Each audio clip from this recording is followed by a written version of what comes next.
Nous avons fait un diagnostic qui a montré que dans le processus électoral, parfois les jeunes sont un peu mis en rade dans les processus électoraux, surtout dans l'enrôlement, dans l'offre également des programmes des acteurs politiques.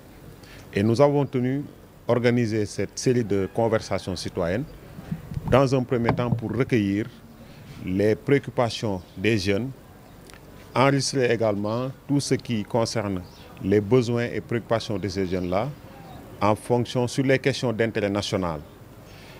Et in fine, nous allons également voir comment orienter et comment éclairer les échanges autour de ces problématiques liées aux questions d'intérêt national.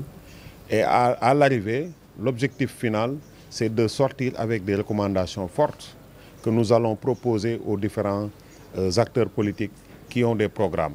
Nous allons recueillir ces recommandations-là pour les confronter avec les programmes proposés par les acteurs politiques, notamment les candidats, lors des campagnes électorales, que ces jeunes-là, que ces acteurs puissent avoir des arguments à confronter avec les offres de programmes de ces acteurs politiques-là. Les défis sont énormes. Le premier défi, c'est la participation des jeunes dans le processus électoral. D'abord, pour le choix des candidats, si vous regardez,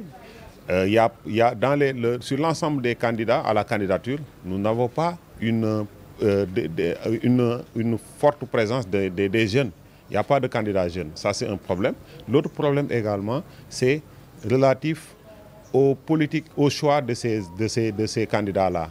Ils choisissent des programmes, ils définissent des programmes qui souvent mettent un peu en marge les préoccupations des jeunes.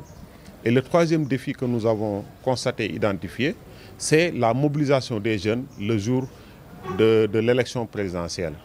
Nous avons constaté que les jeunes ne sont pas trop intéressés sur la question électorale.